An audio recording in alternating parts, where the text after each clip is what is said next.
গজওয়াতুল হিন্দে চীন কি ভারতের বিপক্ষে গিয়ে মুসলিমদের সাথে যোগ দিতে পারে? এবং বর্তমান সময়ে চীনের সাথে ভারতের যে অবস্থান, এই অবস্থানে গিয়ে চীনকে আসলে মুসলমানদেরকে সাহায্য করবে কিনা? আসলে এই বিষয়টা পরিষ্কার এইভাবে বলা যায় না, তবে এটা বলা যায় যে চীনের সাথে সম্পর্কের জায়গাটা যত শক্তিশালী হবে আমাদের, তত বেশি বিপজ্জনক হবে ভারতের জন্য। এবং পাকিস্তানের অলরেডি সেনাপ্রধান তিনি কিন্তু জানিয়ে দিয়েছেন যে ভারতের সৈন্যবাহিনীকে তিনি কোনো ভয় পান না। গজওয়ে হিন্দ এটা নিশ্চিত হবে এবং অবশ্যই মুসলমানরা এতে বিজয় অর্জন করবে।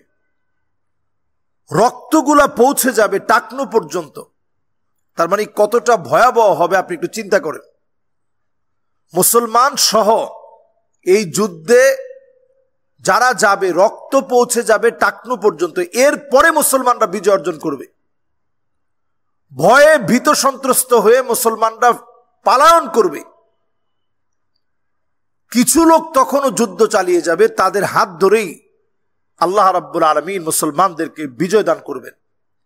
ইসাবাতান মিন উম্মতি, নবীজি সাল্লাল্লাহু আলাইহি সাল্লাম ডাইরেক্ট বললেন, আমার উম্মতের মধ্য থেকে দুই শ্রেণীর মানুষের জন্য জাহান্নামের আগুন আল্লাহ তাআলা হারাম বানিয়ে দিবেন। সুবহানাল্লাহ। এর মধ্যে এক শ্রেণী হচ্ছে যারা ঈসা আলাইহিস সালাতু ওয়াস সালামের সঙ্গী হবেন। কিয়ামতের বড় আলামত প্রকাশিত হলে ঈসা আলাইহিস সালাতু ওয়াস সালাম এই দুনিয়াতে আত্মপ্রকাশ ঘটবে। তিনি মানারাতুল বায়দা নামক মসজিদে, দেমাস্কের সাদা গম্বুজওয়ালা মসজিদে দুজন ফেরেশতার ডানায় বর দিয়ে তিনি নামবেন। ঈসা আলাইহিস সালাতু ওয়াস সালাম দুই টুকরা কাপড় পরা থাকবেন। ইহরামের কাপড় যেমন হয় এরকম দুই টুকরা কাপড় পরিধান করা থাকবেন। অজুর পানিগুলা টপটপ করে পড়তে থাকবে। সেই ঈসা আলাইহিস সালাতু ওয়াস সালামের সঙ্গী যারা হবে, আল্লাহ রাব্বুল আলামিন সেই মানুষগুলোকে জাহান্নামের আগুন হারাম বানায় দিবেন। দুই নম্বরে আল্লাহ রাব্বুল আলামিন জাহান্নামের আগুন হারাম বানায় দিবেন যারা গজওয়ে হিন্দ তথা হিন্দের বিজয়ের জন্য লড়বে। এদের জন্য জাহান্নামের আগুন আল্লাহ রাব্বুল আলামিন হারাম বানায় দিবেন। সুবহানাল্লাহ। এই যে একটা বড় ধরনের বিষয়, গজওয়ে হিন্দের মতো একটি অবস্মরণীয় বিষয় মুসলমানদের জন্য আসছে, এটার আগে অনেক প্রেক্ষাপট তৈরি হবে। আজকের দিনের প্রেক্ষাপট একটু আপনি চিন্তা করেন। আজকের দিনে এত ভয়াবহ অবস্থা এখন, যেই সময় আমরা দেখতে পাচ্ছি হিজাবকে কটাক্ষ করা হচ্ছে। তাদের দেশের দায়িত্বশীল পর্যায়ের লোক হিজাবকে নিয়ে কটাক্ষ করে কথা বলছে। এইভাবে করে হিজাব পরে অভিনয় করে হিজাবকে কটাক্ষ করে দেখাচ্ছে। প্রকাশ্যে জয় শ্রীরাম ধ্বনি তারা দিচ্ছে। আজকে আমরা মুসলিম, প্রকাশ্যে জয় শ্রীরাম স্লোগান দেওয়া হচ্ছে। আমাদের মসজিদগুলোকে তারা ভেঙে দিচ্ছে। আমাদের বাবরি মসজিদ, আমাদের জ্ঞানবাবী মসজিদ, জগৎ বিখ্যাত আমাদের মসজিদগুলোকে তারা ভেঙে দিয়েছে। আল্লাহর আযাব তো এমনি আসে না। বর্তমান যে সিচুয়েশনটা তৈরি হয়েছে, চীন নিজেরা বড় শক্তিশালী একটা দেশ হিসেবে তারা তাদের অবস্থান ঠিক রাখবে এবং এই অবস্থান ঠিক রাখতে গিয়ে চীন বিরোধিতা করবে ভারতের, এবং এই বিরোধিতা যত মজবুত হবে তত তাড়াতাড়ি ভারত ধ্বংস হওয়ার জন্য একেবারে কিনারায় গিয়ে তারা উপস্থিত হয়ে যাবে। দ্বার প্রান্তে গিয়ে পরিণত হয়ে যাবে, উপস্থিত হয়ে যাবে। চীন যত বেশি শক্তিশালী হবে আর যত বেশি ঐক্য বাড়াবে, তত বেশি ভারতের শক্তি দুর্বল হবে। আজকে আমরা দেখতে পাচ্ছি তারা আমাদেরকে বলতেছে যে 3 মিনিটের ভিতরে বাংলাদেশ দখল করবে। 3 মিনিটও লাগবে না। অথচ আজকে আমি সবার সামনে মিডিয়ায় বলতে চাই, সামনে ভারতের বড় দুর্দিন আসছে। এক নাম্বার, তাদের ভিতরে বড় খাদ্যের মন্দা দেখা দিবে। তাদের মধ্যে বড় ধরনের তাদের দেশে ভূমিকম্পের কারণে ক্ষতিগ্রস্ত হবে। ভারতের পূর্ব দিকের যে অঞ্চলগুলো আছে ভূমিকম্পের কারণে ক্ষতিগ্রস্ত হবে।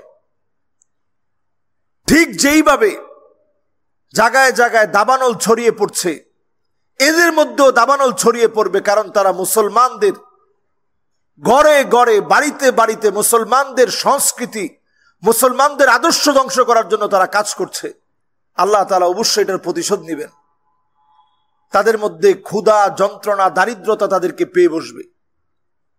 এগুলো আল্লাহর তরফ থেকে, কোরআন হাদিস আপনি পড়লেই দেখবেন আল্লাহর তরফ থেকে দেওয়া আযাব। এই আযাবগুলো আসে কখন? যখন আল্লাহদ্রোহীরা আল্লাহর গোলামদেরকে ঘর থেকে বের করে দেয়। আল্লাযীনা উখরিজু মিন দিয়ারিহিম বিগাইরি হক ইল্লা আইয়াকুলু রাব্বুনাল্লাহ। যারা আল্লাহ আল্লাহ বলে ডাকে, শুধু আল্লাহর নাম স্মরণ করার কারণে যাদেরকে বের করে দেওয়া হয়েছে, ঘর থেকে বের করে দেওয়ার কারণে আল্লাহর পক্ষ থেকে শাস্তি আসবে। আমার কাছে মনে হয় এই শাস্তি অতি সন্নিকটে। এবং আল্লাহ রাব্বুল আলামিন দুইটা গ্রুপের জন্য জাহান্নামের আগুন হারাম বানায় দিবেন। ঈসা আলাইহিস সালামের সাথে যারা অবস্থান করবে, ঈসা আলাইহিস সালাম আসবে মানারাতুল বায়দা, সাদা গম্বুজওয়ালা মসজিদে। দুইজন ফেরেশতার ডানার মধ্যে বট দিয়ে তিনি আসবেন। এটা কিয়ামতের বড় আলামত। ঈসা আলাইহিস সালাম আসবেন, আত্মপ্রকাশ ঘটবে। এছাড়াও ঈসা আলাইহিস সালামের শেষ সময়ের সঙ্গী যারা হবে, আল্লাহ পাক তাদের জন্য জাহান্নামের আগুন হারাম বানায় দিবেন। সুবহানাল্লাহ। আর আরেকটা গ্রুপের জন্য জাহান্নামের আগুন হারাম হবে। তারা কারা? তারা হচ্ছে যারা গজওয়ে হিন্দের জন্য, হিন্দের বিজয়ের জন্য, ভারতের বিজয়ের জন্য, মুসলমানদের সেই সময়ে ভারতে যে দুরবস্থা দেখা দিবে, টাকনু পর্যন্ত রক্ত পৌঁছায় যাবে, এত বিরাট আকারে হত্যাযজ্ঞ হবে। এরপরে আল্লাহ তাআলা মুসলমানদেরকে বিজয় দিবেন। সেই বিজয়ের সময় যারা কাজ করবে, আল্লাহ রাব্বুল আলামিন তাদেরকে দিয়েই ভারতকে আল্লাহ তাআলা বিজয় দান করবেন। ঠিক যেভাবে মোহাম্মদ কাসেমের নেতৃত্বে 17 জনকে দিয়ে আল্লাহ তাআলা পুরা ভারতকে বিজয় দান করেছিলেন, ইমানি হিম্মতের কারণে আবারও মুসলমান বিজয় অর্জন করবে ইনশাআল্লাহ। এই বিজয়ে ভারতের সঙ্গে একদিক থেকে না, বহু দিক থেকে আক্রমণ হবে। এটা এরা কল্পনা করতে পারে নাই। কারণ আল্লাহ তাআলা যখন কাউকে শত্রু বানায় দেয়, তখন মুসলমানের এমনি শত্রু তার শত্রু হয়ে যাবে। আমরা দেখছি ইয়ারমুকের যুদ্ধে মুসলমানের সৈন্য ছিল মাত্র 36,000, বিপরীতে রোমক সম্রাটের সৈন্য ছিল 2,40,000। যুদ্ধ লেগেছে সিরিয়া জর্ডানের মাঝামাঝি ইয়ারমুকে।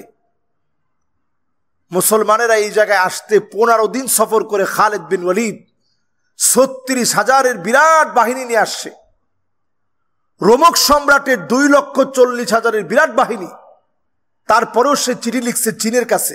এই চীন চিঠি লিখছে যে তুমি কিছু সৈন্য পাঠাও, কারণ খালিদ বিন ওয়ালিদ আসতেছে। এই সংবাদ পাওয়ার পর দেরি না করে খালিদ বিন ওয়ালিদ যখন 36,000 নিয়ে গেছে, রোমক সম্রাট চীনের কাছে চিঠি লিখছে 36,000 নিয়ে মুসলমান আসছে, কাজে এখন লড়তে হবে, তুমি কিছু সৈন্যবাহিনী পাঠায় দাও। চীনের সম্রাট উল্টা লিখে পাঠাইছে, ইন্না কওমান লাউ আরাদু আন ইয়াখলা আল জাবাল লাখালাউ। মুসলমান এমন এক জাতি, এরা যদি পাহাড়কে লক্ষ্য করে বলে পাহাড় তুমি সরে যাও, পাহাড় মুহূর্তের ভিতরে সরে যাবে। আল্লাহু আকবার। এই যে ইমানি হিম্মত মুসলমানের, পাহাড় সরে যাবে, এই ইমানি হিম্মত দিন দিন মুসলমানের কমে যাচ্ছে। এই ইমানি হিম্মত না থাকার কারণে আজকে আমরা মার খাচ্ছি। পাহাড় সরে যাবে মুসলমানের কথায় চীন বলতেছে রোমক সম্রাটকে। সেই সময়ে এটা মুসলমানদের জন্য প্লাস পয়েন্ট হয়েছে। গজওয়ে হিন্দের ভিতরেও চীনের প্রত্যেকটা পদক্ষেপ মুসলমানের জন্য প্লাস পয়েন্ট হবে ইনশাআল্লাহ। তখন সেই সময়ে রোমক সম্রাট এমনি সেই ভয় পাচ্ছিল, 36,000 মুসলমান আসছে। আর যখন শুনতেছে যে মুসলমান বললে পাহাড় দূরে সরে যাবে, তো ভয় তো আরো বেড়ে গেছে। সব তার কাটা দিয়ে রাখছে যে মুসলমানকে মেরে ঝুলিয়ে দিবে। খালিদ বিন ওয়ালিদ তাদের সেনাপতিকে ডেকে বলল, তোমরা করবে যুদ্ধ আর আমরা করব জিহাদ। তোমরা মৃত্যুকে পরোয়া করবে, ভয় করবে। আমি খালিদ বিন ওয়ালিদের সঙ্গে 36,000 একজনও মৃত্যুকে কোনো পরোয়া করবে না। নিজে মরার আগে 200 জনকে আগে মেরে তারপরে নিজে শহীদ হয়ে যাবে। আল্লাহু আকবার।